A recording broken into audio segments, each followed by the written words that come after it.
পুরসভা এলাকার রাস্তা, সেই রাস্তা জেলা পরিষদের অধীনে। দীর্ঘদিন সংস্কারের অভাবে বেহাল। আসানসোলের রাস্তায় পদে পদে বিপদ।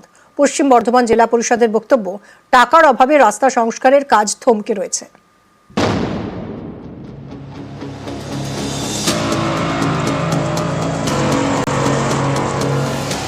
কোথাও উঠে গিয়েছে রাস্তার পিচ,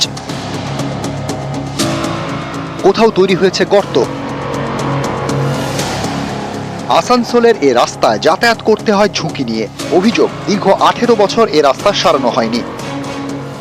সন্ধ্যের পর থেকে তো রাস্তাটাতে চলা যাচ্ছে না, যে অনেক ছোট ছোট দুর্ঘটনা ঘটছে আমাদের। তারপরে এই রাস্তাটা যে মূল রাস্তা, আপনি দেখুন যে এই রাস্তার উপর দাঁড়িয়েছে অনেকগুলো ব্যবসায়ী, ছোট বড় ব্যবসাদার আছে, এবং এই রাস্তাটা অকেজে হয়ে যায় যেন তাদের ব্যবসাটা মার খাচ্ছে। চলাফেরার তো অসুবিধা হচ্ছেই একবার। পশ্চিম বর্ধমানের আসানসোল পুরসভা, এখানকার নিউ টাউন এবং রাধানগর হাটের মধ্যে প্রায় 7 কিলোমিটার রাস্তা। পুরসভা 6টি ওয়ার্ডের মধ্য দিয়ে গিয়েছে। একটা সময় এই রাস্তা ছিল বর্ধমান জেলা পরিষদের অধীনে। 2017 সালে বর্ধমান জেলা ভাগ হয়। তারপর থেকে রাস্তা পশ্চিম বর্ধমানের অন্তর্ভুক্ত হয়। রাস্তা গিয়েছে পুরো এলাকার মধ্য দিয়ে। পুরসভার দাবি, তাদের রেকর্ডে এই রাস্তার উল্লেখ নেই। তাহলে রাস্তা কার, সারাবে কে? এ নিয়ে শুরু হয় খোঁজ খবর। সেটা 2023। তখনই সামনে আসে 7 কিলোমিটার রাস্তা পশ্চিম বর্ধমান জেলা পরিষদের অধীনে। জেলা পরিষদের দাবি, তখন রাস্তা সারানোর জন্য 13 লক্ষ টাকা বরাদ্দ করা হয়।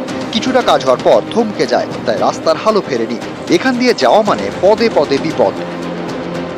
2005 সালে এই রাস্তাটার পটি হয়েছিল, তারপর থেকে 18 বছর ধরে কোনো রাস্তাটার উন্নতি হয়নি। এই রাস্তা বর্ষাকালে একদম চলার অযোগ্য হয়ে যায়। এখন তো এই শীতের সময় এত আপনার হচ্ছে, মানে দূষণ হচ্ছে, যেটা বোধহয় আসানসোল বেল্টের মধ্যে এই রাস্তাটার জন্যই সবচেয়ে বেশি দূষণটা হচ্ছে। কর্পোরেশন বলছে না আমার এলাকা নয়, জেলা পরিষদে যাচ্ছে, বলছে আমরা কেন করব, আমাদের কাছে কোনো অর্ডার নেই। তো এই রাস্তাটা যে আরও কখনো হবে বলেও আমাদের মনে হচ্ছে না, মনে হচ্ছে যে রাস্তাটা হয়তো ভুলেই গেছে।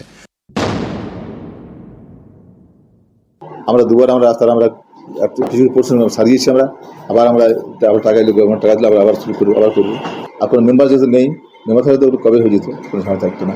আমাদের মাননীয় চট্টোপাধ্যায় আমাকে বলেছিলেন যে আমাকে এনওসি দিয়ে দেন, আমি দিতে করাবো। আমি দিয়েছিলাম, দেওয়ার পরেও কিন্তু 1 বছর পরে উনি কোনো কাজ করতে পারেননি। আসানসোল থেকে দীপক শর্মা, নিউজ 18 বাংলা।